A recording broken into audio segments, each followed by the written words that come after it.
It's only a game. Why you have to be mad? What is up, heroes of Dominion? My name is Charlie. This is Hero War Central, and in today's video, I want to talk a little bit about Chapter 15 and the campaign and all of that.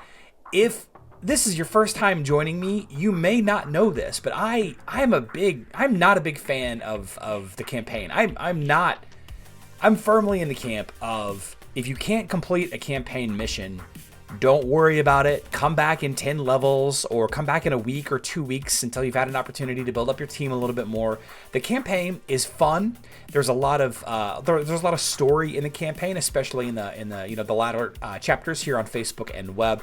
But really, if you can't beat some of these chapters, some of these missions in these chapters, I should say, I wouldn't get overly concerned about it. Just level up your heroes a little bit more and take another crack at it a little bit later. A lot of people will preach to level up an additional hero, okay? And I am going to do that in this video, but for a very specific use case, and he doesn't need that much investment to work. And I'll talk about that in just a second. But the idea that you need to level up a 6th or a 7th or an 8th hero specifically to defeat a campaign mission, that you could just level up your main team, another 10,000 power level or 20,000 power level total, and be able to overcome that chapter, that chapter mission, I should say, is the much better idea. It's the much better value for your team long run. It's going to be more competitive in the arena because you've raised your main team 20k. It's going to be more competitive in the grand arena, in guild wars, all of that. But with all that being said, there are some teams that really do struggle in the campaign. Kark teams, in particular, have a hard time with it. Kark does not do well versus bosses, and a lot of the enemies in the game can't be knocked up. And that is how Kark does his damage. And a lot of these missions will reward me with pieces of equipment that I need to promote my heroes.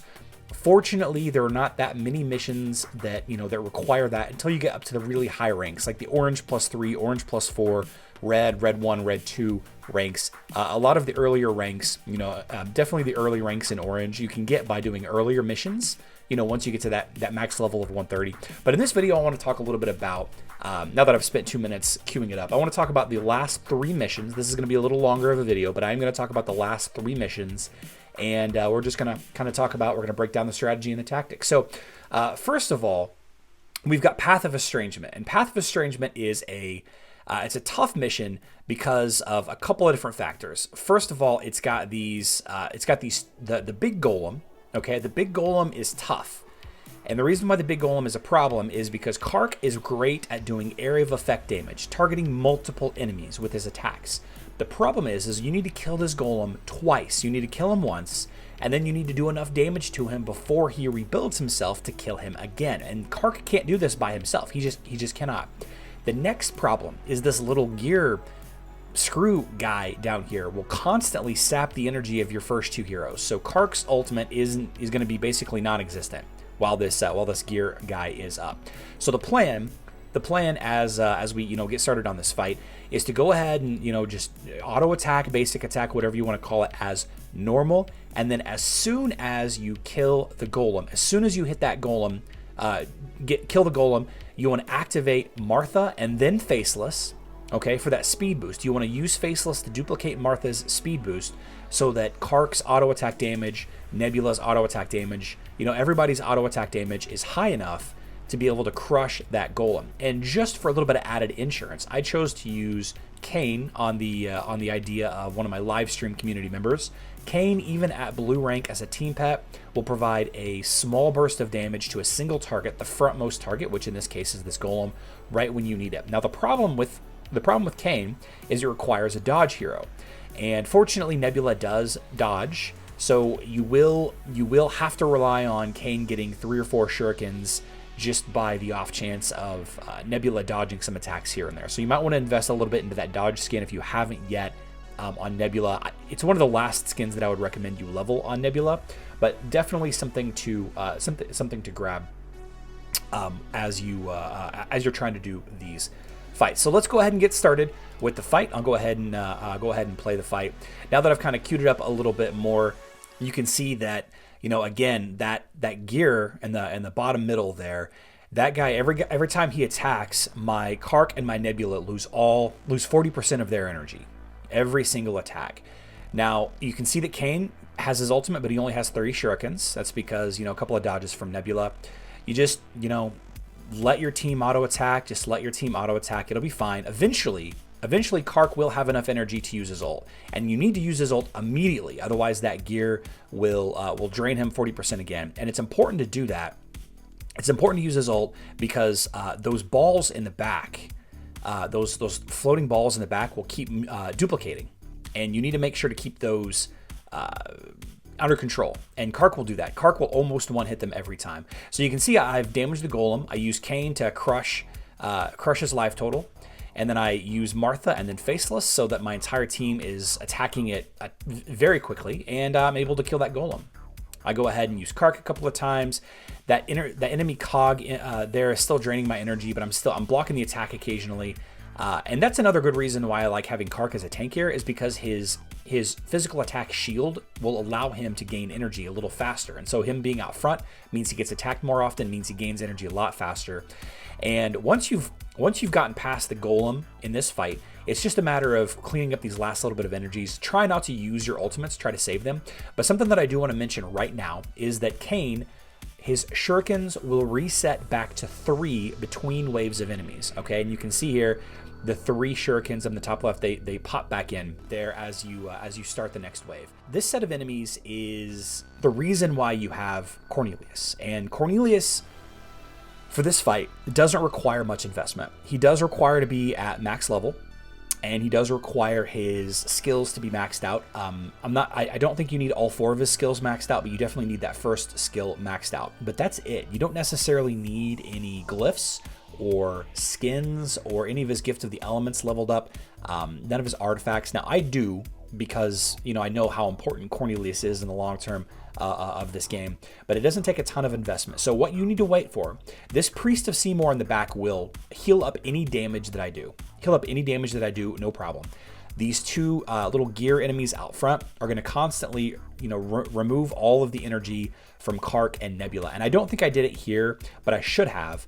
I needed to use Kark and Nebula's ultimate immediately, just so that I could save the, so that I could make use of the energy.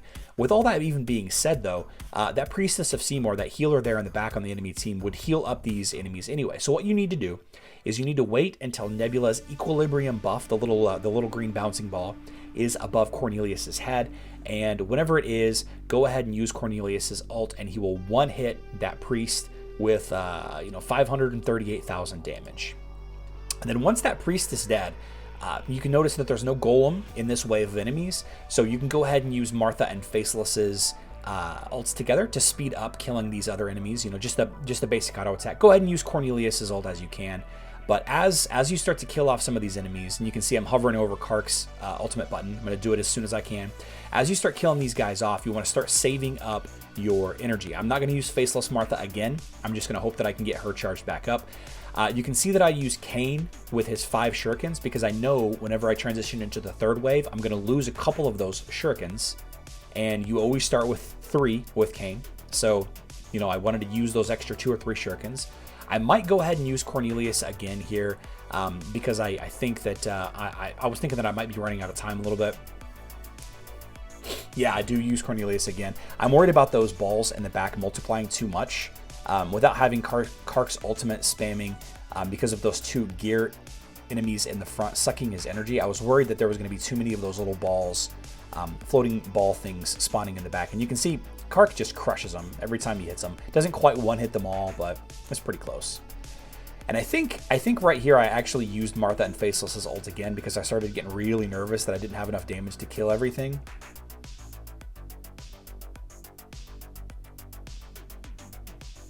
But no, actually, I don't think I did. I think I just went into it as you clear these little spheres, and without that little gear enemy sucking Kark's energy away, I'm able to, you know, spam his ult pretty frequently.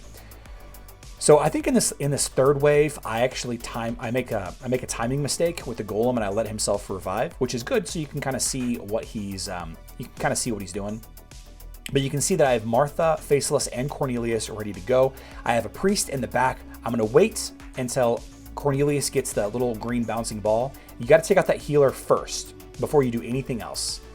So there you go. I'm going to use Cornelius's ultimate. I'm going to crush that healer. Bam, he's gone.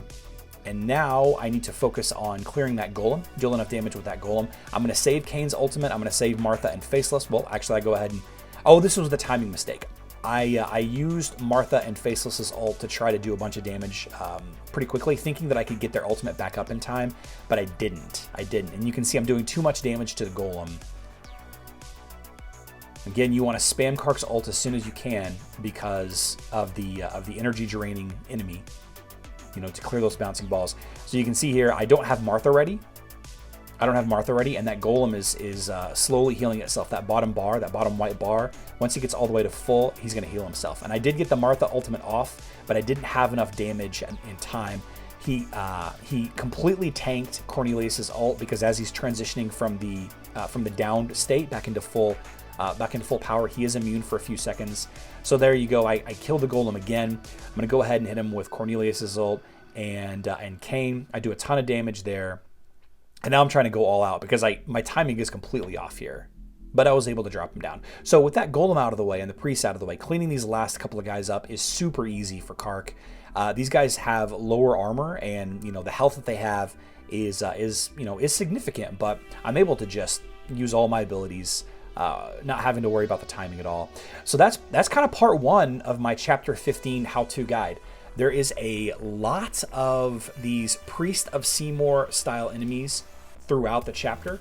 There's a lot of the little drilling installation enemies, the enemies that will sap your front 2 heroes' energy, and these golems, these sentry golems. These guys are what causes Kark teams problems in the campaign. So this is how you're going to defeat these 3 styles of enemies. And a lot of chapter 14 and chapter 15 have these styles of enemies in them.